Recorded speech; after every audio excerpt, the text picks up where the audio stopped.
আসসালামু আলাইকুম। সবাইকে শুভেচ্ছা জানাচ্ছি। মাসুম মাহবুব দেখছেন ওপেন দ্য ইউটিউব চ্যানেল এবং মাসুম মাহবুব ফেসবুক পেজ। আমি জানি প্রত্যেকেরই একটা প্রশ্ন হবে, গত ৪-৫ দিন আমি কোথায় ছিলাম? আপনাদের এই বিষয়ে পরে কথা বলব। তো আজকে আমি কয়েকটা গুরুত্বপূর্ণ বিষয় নিয়ে আপনাদের আ খবরে জানাতে চাই। যেটা হলো পাকিস্তানের ইমরান খান বেঁচে আছেন না মরে গেছেন? কয়েকটা গণমাধ্যমের বা কয়েকজনের দাবি এসছে তিনি জেলখানায় মারা গেছেন। এ বিষয়ে কথা বলতে চাই। ইরান হরমুজ প্রণালীতে মার্কিন জাহাজকে টার্গেট করে আবারও অ্যাটাক করেছে। পাশাপাশি আ মার্কিন যুক্তরাষ্ট্রের তেল ভান্ডারে মাত্র ১৫ দিনের তেল মজুদ আছে এমন একটি তথ্য আসছে। পাশাপাশি ইরানের সর্বোচ্চ নেতা মুজতফা খামেনি প্রকাশ্যে এসছেন এটা নিয়ে নানান আলোচনা। দর্শক, এই খবরগুলো আমি আপনাদেরকে একটা, একটা করে দেবার চেষ্টা করব এখন।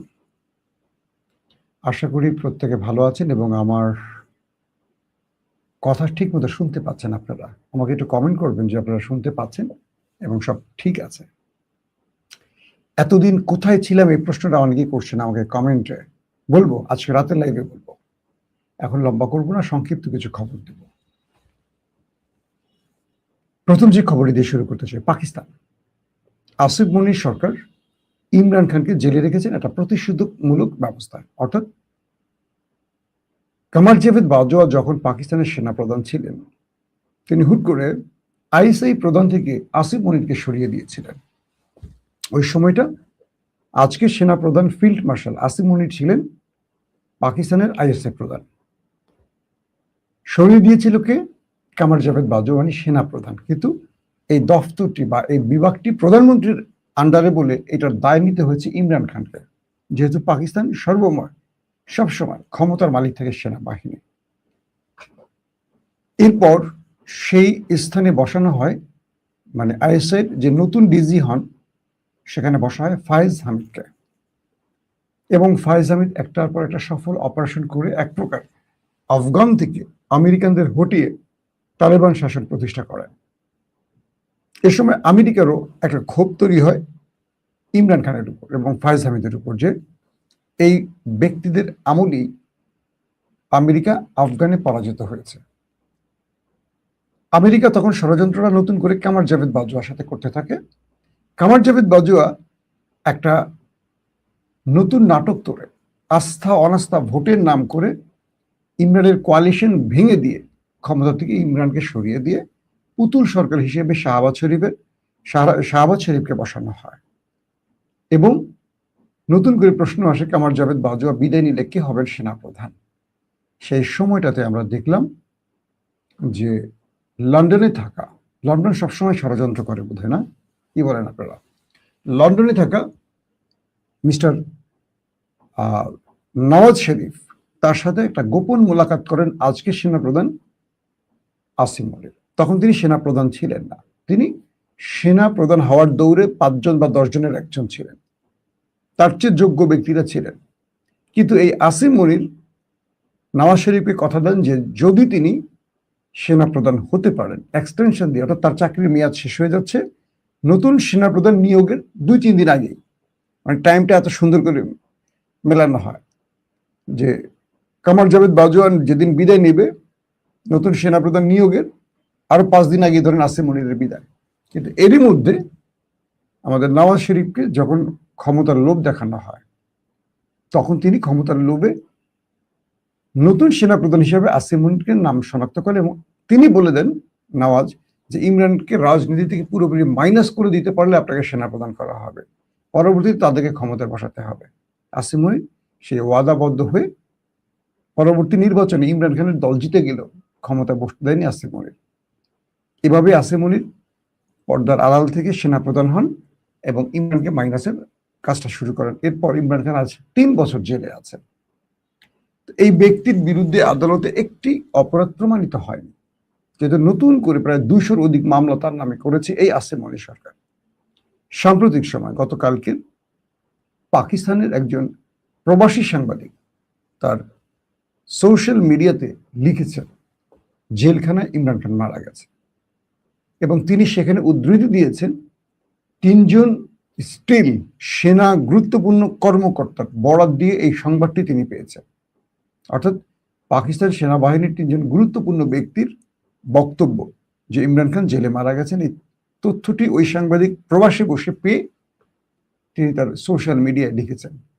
এবং তার এই বক্তব্য ধরে পাকিস্তানের সবচেয়ে জনপ্রিয় সাংবাদিক, যিনি এই মুহূর্তে ইমরান রিয়াজ খান, যিনি বারবার জেলে গেছেন এই ফ্যাসিস্ট সরকারের বিরুদ্ধে লিখতে গিয়ে, কথা বলতে গিয়ে, তিনিও এই বক্তব্যটি দিয়েছেন তার রেফারেন্স ধরে, যে প্রবাসী সাংবাদিক দাবি করছেন জেলখানায় ইমরান খান মারা গেছেন এবং ইমরান খানকে তার পরিবারের সাথে আজকে অনেকদিন কোনো প্রকার দেখা করতে দেয়া হচ্ছে না, কোনোভাবেই দেখা করতে দেয়া হচ্ছে না।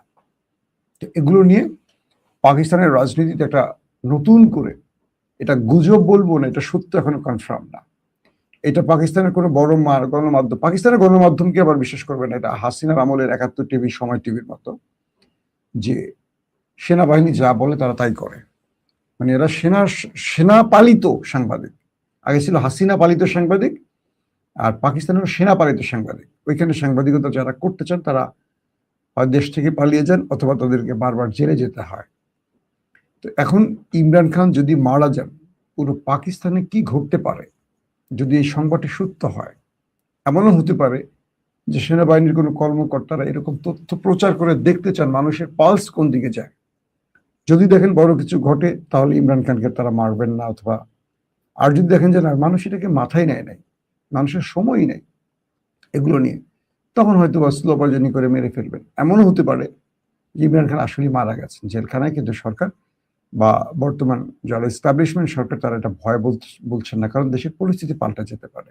নতুবা ইমরান খানের সাথে তার পরিবারের দেখা হচ্ছে না কেন এতদিন ধরে? কয়েদি নাম্বার 804 পুরো পৃথিবী যাকে চেনে, বিনা অপরাধে জেলে আছে।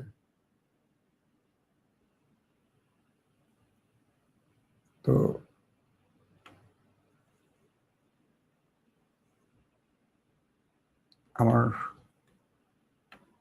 আমার সাউন্ড কি ঠিক আছে তো? না, একজন বলছে সাউন্ড অফ হয়ে গেছে। আমি তো সাউন্ড দেখতে পাচ্ছি, আমার এখানে লেভেল শো করছে। ভাই বিরক্ত করবেন না, যদি শুনতে ভালো লাগে না শুনবেন না। ভাই আপনার জন্য খুব চিন্তায় আছেন। জি, আমাকে যে আপনারা এত ভালোবাসেন এটা আমি আসলে মুগ্ধ হই। যখন দূরে থাকি, যখন আমি কয়েকদিন ভিডিও না করি, মানসিকভাবে একটু কিছু কাজে বিজি ছিলাম, সব কাজ মিলে। তো রাতে এটা নিয়ে আপনাদের সাথে কথা বলবো, এখন কিছু খবর দিয়ে নিই আপনাদের। দ্বিতীয় যে খবরটি আসছে সেটি হলো কি বলে, ইরানে হরমুজ প্রণালীতে ইরানের আইআরজিসির আবারও মার্কিন জাহাজকে টার্গেট করে অ্যাটাক করেছে। বলা হচ্ছে যে মার্কিন যুক্তরাষ্ট্রের একটি তেলের ট্যাঙ্কারে তারা সিরিক বন্দর থেকে সিরিজ কয়েকটি মিসাইলের মাধ্যমে অ্যাটাক চালায় এবং সেই জাহাজটিতে আগুন ধরে গেছে। অর্থাৎ ইরান বলে দিয়েছে যে এই অঞ্চলে তুমি যা চাও আমার টেরিটরির মধ্যে আমি হতে দেব না। এবং আমেরিকা বারবার যে চেষ্টাগুলো করছে, সে চেষ্টায় ইরান বারবারই পানি ঢেলে দিচ্ছে।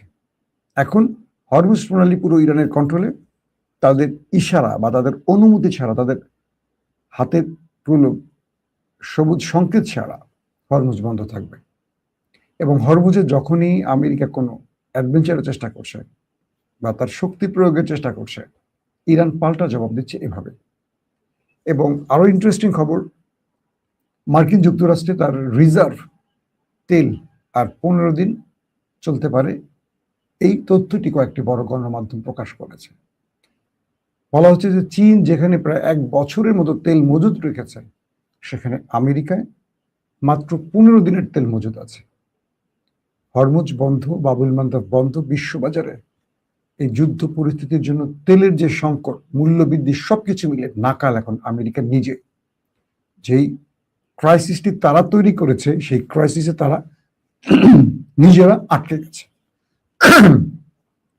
তো এই পরিস্থিতিতে আমেরিকা একটা বড় রকম বিপদে পড়তে পারে। এখন ধন্যবাদ ভাই যে লিখছেন।